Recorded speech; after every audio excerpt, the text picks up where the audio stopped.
Hello, dear students. I welcome you all on behalf of Shri Jayendra Rank Zone classes. Dear students, we are in a continuation of the chapter that is plant growth and development. In this chapter, we have already initiated the topic that is growth, and in that we have discussed about the different type of growth rate, and how the growth is getting measured, and what is growth actually. That all thing we have defined.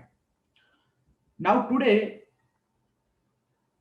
if the number of cells are increasing in the particular plant, some cells, after a certain period of time, we have seen that the arithmetic growth during the differentiation starts.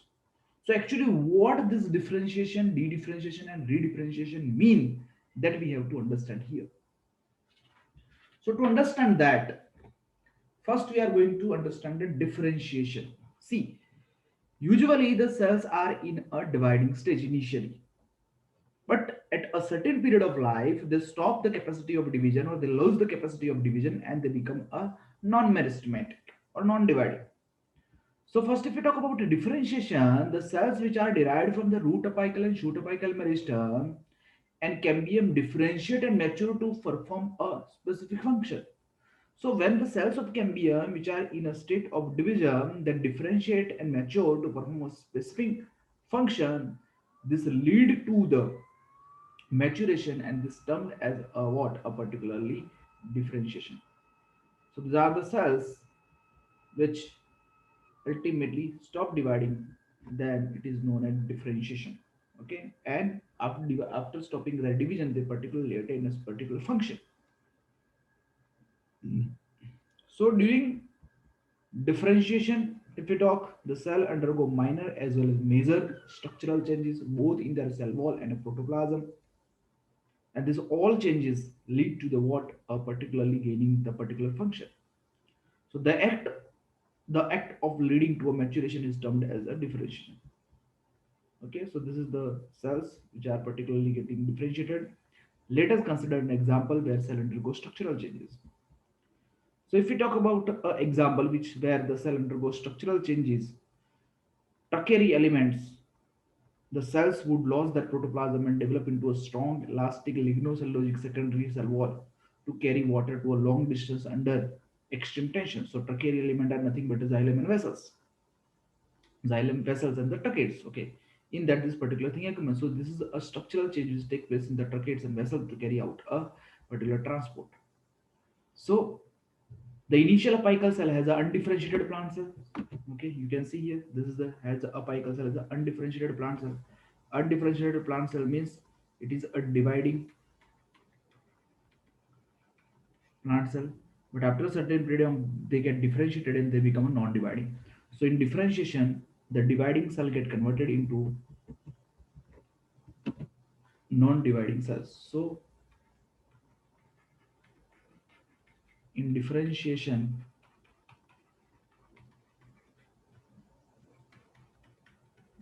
dividing cell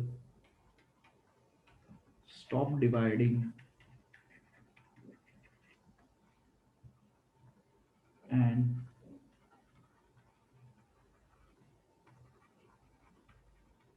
become mature. So it stop dividing and become mature to gain a particular function, then it is known as differentiation. So if we talk about these examples of this where the cells to behave in a particular fashion during the growth and after maturation, then if we talk about the examples of differentiation, the first example we have already understood about the enlargement and lignocellulosic wall thickening and emptying in case of the tracheids. Then again, same way, widening, wall thickening and emptying and loss of end walls in case of vessel element. So vessel element and the tracheids both get enlarged, then loss of protoplasm occurs. That all are the structural changes which we have already discussed. If we talk some another example, then in during differentiation, loss of nucleus can occur, vacuolization can take place, and perforation of end wall.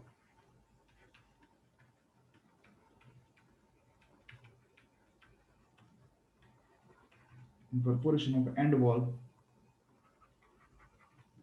in sieve tube members also take place.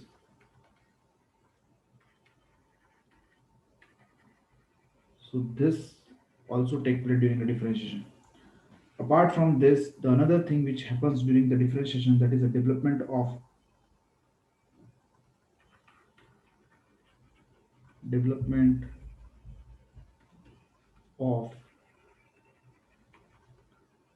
abundant chloroplast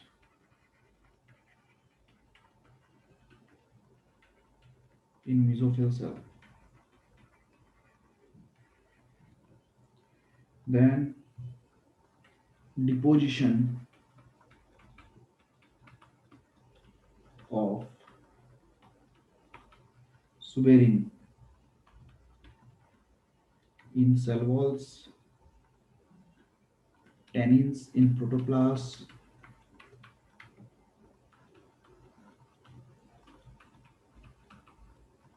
and then death of cause cell.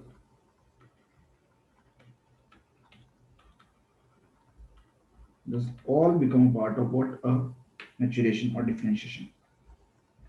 Then after this, if we note some more example, then deposition of silica in epidermal cells of grasses.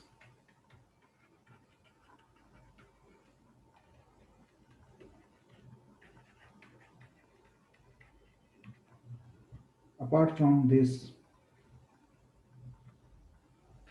free nuclear division,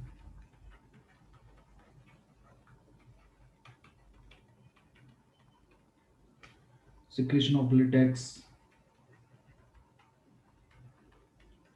that can happen due to the differentiation or during the growth and maturation. Then secretion of mucilase in root cap, then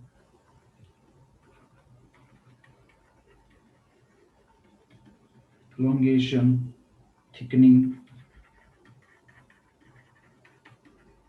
and emptying of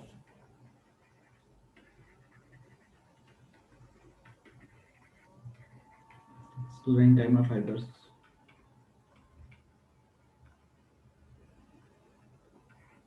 So this all can happen during the differentiation or maturation. Then development of cysogenous interspaces or intercellular spaces. Cysogenous, that is due to the separation of the cells. So these all are particularly, we can say, that happens during the differentiation. So in differentiation, dividing cell stop dividing and gain a particular function. Now after this, the non-dividing cell or a differentiated cell, if in a life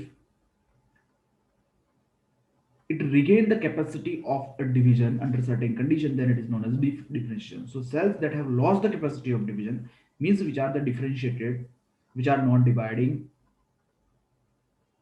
means they have lost the capacity of division, but they regain the capacity of division under certain condition. Then we call this conversion from a non-dividing cell to the dividing cells. It is known as differentiation.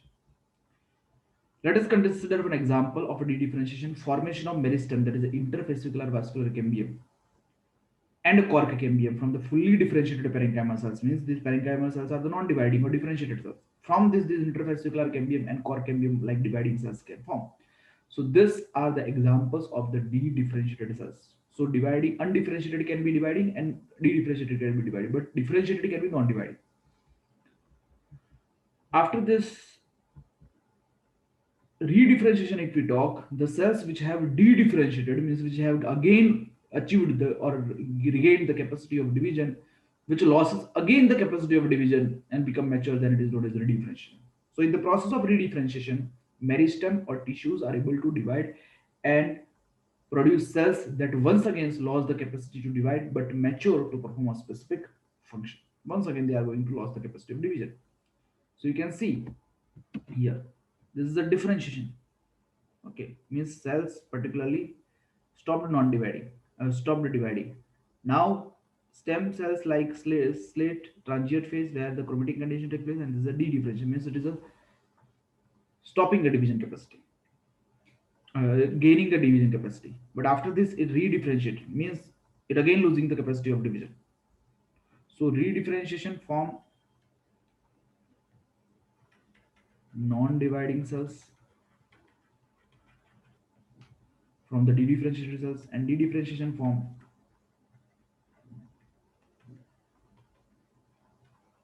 dividing cell. So that can be the death can also occur and cell cycle can also continue. So ultimately, if we define, suppose this is a dividing cell,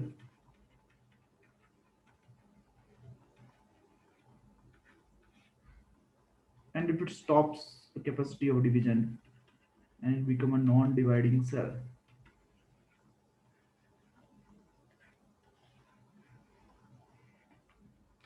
then this is a differentiation. This non-dividing cell or permanent cell again regain the capacity of division, then it is a de-differentiation. And if this de-differentiated cell again loses the capacity of division, then it is a re-differentiation. If we take examples of the re-differentiated cells, so re-differentiation is going to form a re-differentiated cell.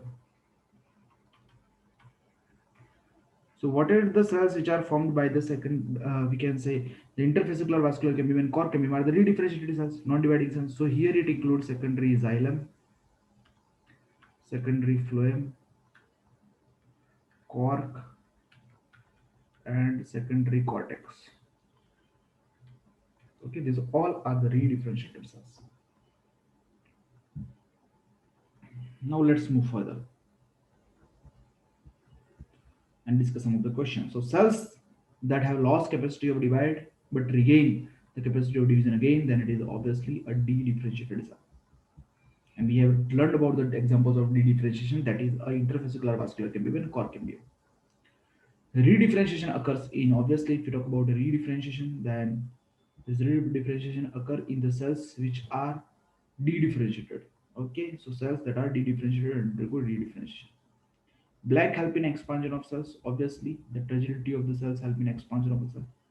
Okay, so these are some of the things which are particularly thing. So, if somebody asks, how would you describe a tumor? Then we remember one of the important point, that tumor is a product of